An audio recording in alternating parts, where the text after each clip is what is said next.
좀 인지도가 많으신 분들이 25년도에 분석해놓은 트렌드들을 다 좀 한번 모아봤어요.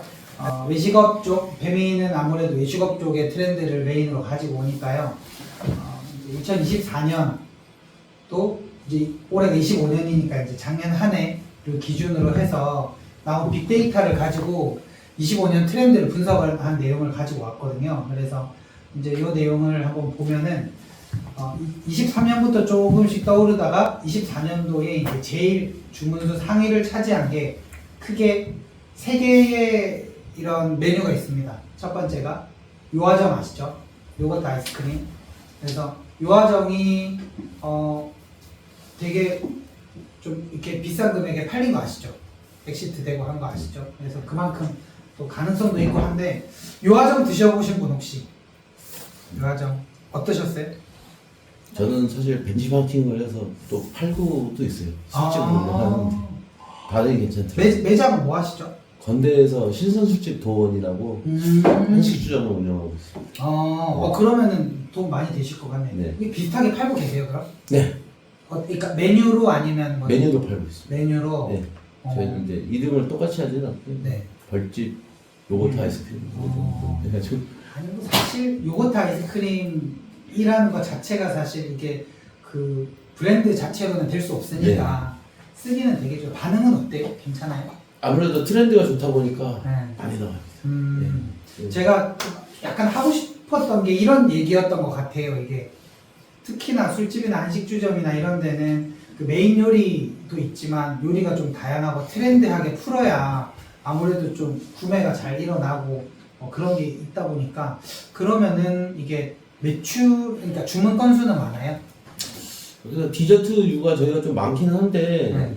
이제 기존에 꾸준히 나가는 메뉴보다는 이제 아무래도 저게 좀 트렌드가 강하다 보니까 저쪽으로 많이 주문하는 경향이 있더라고요. 아직까지 그래서 저도 요화정에 대해서 이렇게 좀 트렌드가 아직 밀리진 않았구나. 유행이 좀 판도가 빨리 도는데 그렇게 좀 판단하고 있어요. 건강이라는 키워드로 23년이랑 24년에 제일 많이 출시된 제품이 있어요.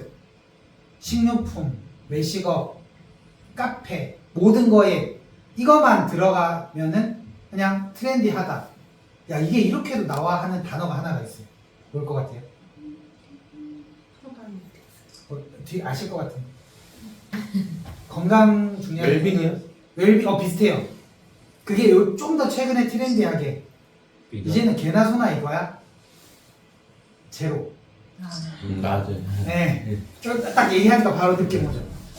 제로에 대한 얘기를 많이 하는데 어쨌든 이게 건강하게라는 게 23년도부터 어떻게 보면은 좀 그 외식업이라던가 아니면 그 마케팅 영역에서도 좀 트렌드로 많이 올라오고 있는 실정이고 그게 대표적인 게 식당뿐만이 아니라 뭐 식료품이라던가 그냥 먹는 것뿐만이 아니라 웬만한 영역에서 좀 건강이라는 키워드, 아까 말씀하신 웰빙이라는 키워드, 그게 좀 전체적으로 제일 상위 키워드 중에 하나라고 좀 볼 수 있을 것 같아요. 야, 오래 살고 싶다, 뭐 늙기 싫다 이런 거에 대한 니즈가 왜 건강하게 살고 싶지? 조금 그 데이터를 가지고 분석한 케이스로 이게 뜨고 이 키워드나 트렌드가 뜨고 있는 이유를 얘기를 한 게 뭐냐면 수명이 길어졌잖아요. 그러니까 안 아프고 오래 살려면 젊었을 때부터 건강 관리를 해야 된다라는 니즈가 좀 많이 생겨서 그렇다고 하더라고요. 그래서 저도 공부를 좀 많이 한 케이스라서 이제 요게 이제 아까 봤던 요 그 메뉴들이 요런 트렌드로 이제 키워드화 돼 있더라고요. 그래서 초개인화라는 게 나만의 취향을 담고 싶어요. 저는 약간 좀 중간 세대에 있는 것 같은데 50대 이상인 분들이랑 40대 이하인 분들이랑 보면 저는 이거 좀 한번 여쭤보고 싶었어요. 초개인화라는 말에 공감을 하세요? 네. 왜요? 저는 이 생각을 마라탕 때부터 했어요. 자기가 먹고 맞아요. 싶은 것만 골라서 먹고 싶은 거를 애들이 원한다. 애들도 이제 자기들이 원하는 것만 먹고 싶어 하는 게 되게 크니까 그 세대가 크면 클수록 더 커스터마이징이 될 거다라고 생각을 했어요. 근데 저는 그걸 보고 어떤 생각을 했냐면 저도 이게 마라탕이 어떻게 보면 트렌드가 오랫동안 지속이 돼서 문화가 되고 이제는 그래서 마라탕이라는 문화가 자리 잡은 케이스라고 생각을 하거든요. 근데 저는 이걸 보면서 오히려 다른 생각을 좀 했던 게 제가 그때는 마라탕을 안 좋아했어요. 그러다 보니까 어린애들이 마라탕을 좋아해. 그리고 어린애들이 마라탕을 좋아하니까 커스터마이징 해서 먹는 걸 좋아하는 거야 라고 저는 생각을 했거든요. 저는 커스터마이징이라는 트렌드를 한 3년 전부터 계속 들었거든요. 근데 젊은 친구들이 좋아하는 게 마라탕이니까, 젊은 친구들이 좋아하는 게 뭐 탕후루니까, 그래서 저는 커스터마이징이 좀 유행을 한다고, 니즈가 있다고 생각을 되게 많이 했었어요. 근데 코로나 끝나고 나서 뭐 예를 들어서 배민의 배달을 시켜보셨죠? 배민의 배달을 시켜보셨죠? 마라탕 말고 예를 들어서 뭐 중국집에 배달을 시킬 때 뭐 짜장면, 짬뽕, 뭐 탕수육 이런 거 시키잖아요. 그러면 수저 주세요, 빼세요 체크하시죠? 네. 네. 집 앞에 놓고 누르세요, 네. 누르지 마세요 체크하시죠? 네. 단무지 주세요, 안 주세요 체크하시죠? 네. 그게 싫어요, 좋아요? 좀 귀찮아요. 괜찮아요? 좀 괜찮으세요? 여기는? 저도 좀 번거롭어요. 그러면은 내가 필요 없는데 그래도 그냥 필요 없어도 그냥 주는 대로 먹고 약간 이런 케이스세요. 그게 저는 점점 바뀌어가고 있다고 생각을 해요. 예를 들어서 근데 이제 그런 것도 있죠. 디폴트 값으로 뭐 젓가락 빼주세요 체크를 안 했는데 젓가락 필요할 때 시켰는데 젓가락이 안 왔어. 그럴 때 좀 약간 열받는 게 있잖아요. 네, 많이 있죠. 그래서 저는 개인적으로 이제 그런 게 초개인화로 넘어가는 과정이라고 생각을 해요. 근데 이게 이제는 점점 익숙해지고 있단 말이에요. 그러니까 저는 안 좋아요 하지만 그렇게 선택을 할 수 있다는 거를 알잖아요. 익숙해지잖아요. 태블릿에 일일이 메뉴 시킬 때마다 카드 넣어서 계산해서 먹는 게 이제는 익숙해지고 있잖아요. 그러니까 초개인화가 이제는 익숙함으로 바뀌고 있다 라고 저는 생각을 하거든요. 근데 이 강사분도 좀 비슷한 얘기를 했어요. 근데 그게 아직은 연령대 사이에 갭이 맞춰지진 않았다. 좀 이따 뒤에 또 다른 강사분이 했던 내용이 또 나오는데 그것도 저는 되게 유의미한 거라고 생각을 하니까 이제 내가 이제는 점점 지금 시작을 한 입장이지만 마지막까지 얘기할 수 있는 최종 결론은 그거예요.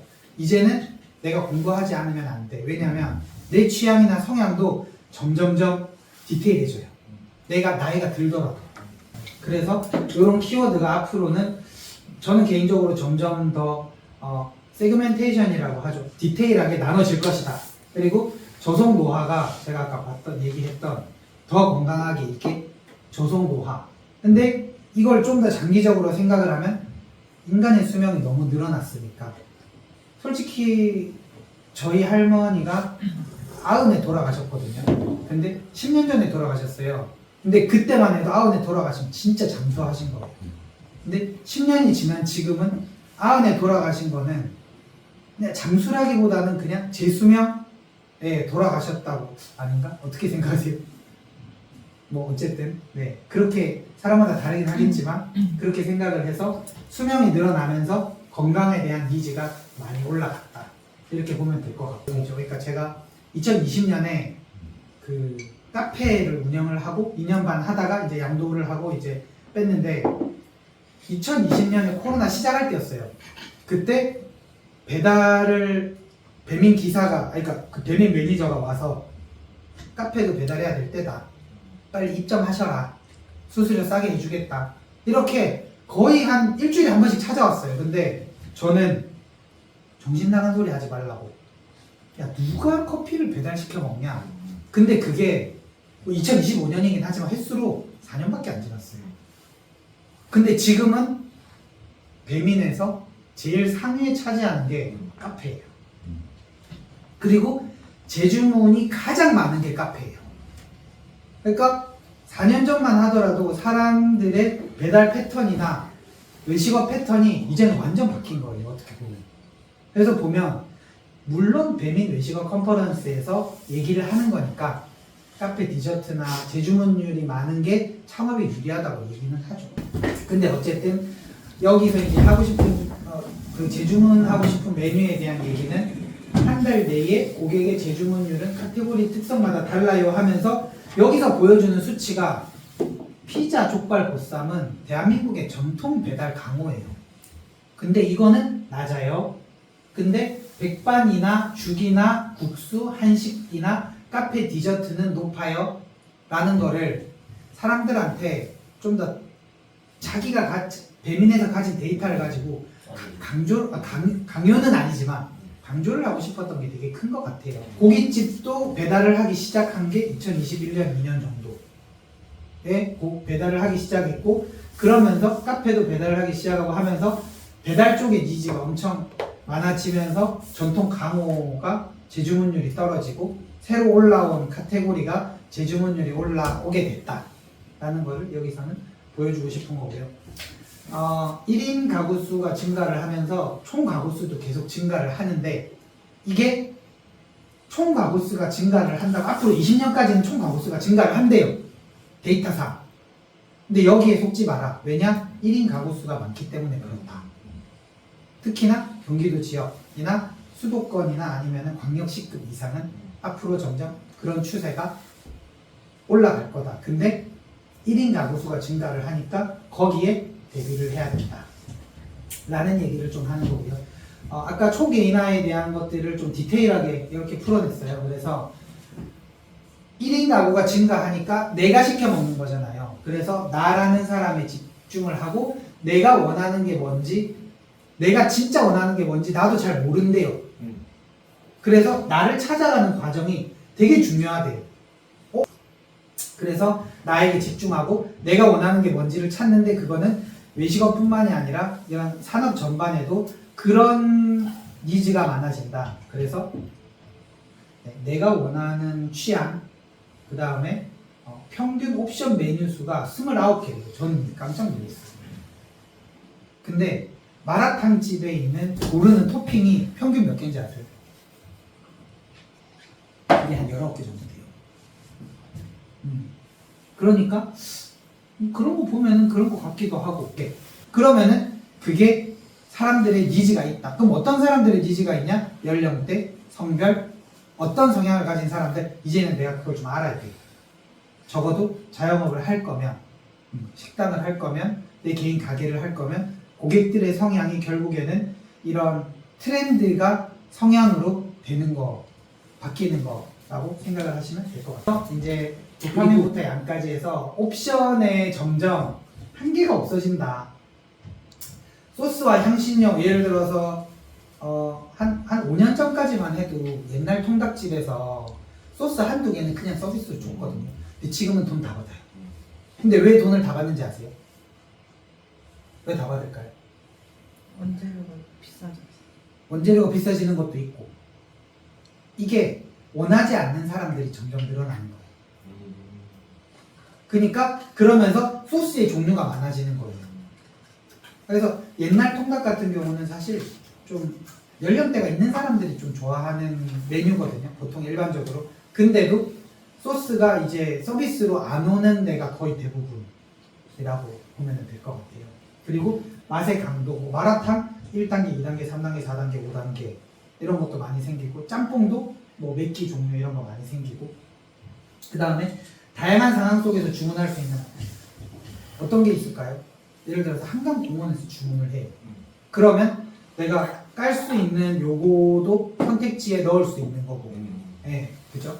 그 다음에 심지어 이런 경우도 있어요. 한강공원에서 주문을 할 때 박스까지 주문을 하는 경우도 아셨죠? 보셨죠? 박스까지 빌려주고 테이블 빌려주는 데도 있고, 심지어 텐트까지 빌려주는 데도 있어요. 깜짝 놀랐어. 그렇게 다양한 상황 속 이걸 외국인들이 제일 좋아해요.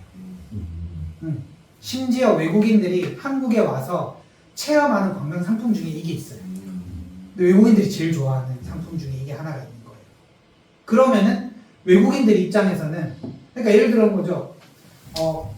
파리에 있는 뭐 에펠탑이나 루브르 앞에 있는 공원 같은 데서는 안 되는 거야. 아무리 파리지앵이라고 프랑스 사람이라고 해도 자기 나라에서 경험할 수 없는 거야. 그러면 한국에 와서 경험할 수 있는 게 이제 내 입장에서는 훨씬 더 이제 그 큰 매력이 있는 거죠. 그러니까 이제는 외국인들까지도 생각을 하다 보면 다양한 상황들이 많이 존재를 하니까 그런 것들도 가늠을 좀 해야 된다. 이렇게 다양한 상황 속에서 좀 주문을 해보는 것도 중요하다. 그래서 고객한테 선택지를 이제 맛을 나눠서 다양한 소스 같은 걸로 좀 보여주는 것도 좋고, 양을 나누는데 칼로리 같은 걸로 좀 양을 나누는 걸 표현을 해주는 것도 좋고, 그 다음에 이제 넣으면 추가 주문, 뭐 빼면 알러지 이런 것들. 이제 우리나라도 그 한 초등학교 기준으로 다문화 자녀가 30% 이상 있는 비율의 학교가 350개래요. 우리나라 전국 초등학교에. 그러면 다문화의 비중도 점점 늘어난단 말이에요.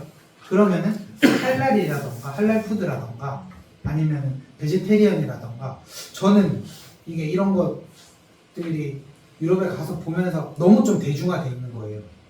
근데 우리나라도 만약에 그런 데가 있으면 마케팅적으로 여기는 할랄 전문이야, 한식인데 할랄 전문이야, 한식인데 베지테리안 메뉴가 있어, 그런 게 있으면은 또 어느 정도 좀 관광객들이 많은 지역이라던가 시기 때 도움이 되지 않을까, 이런 생각도 좀 해봤고요.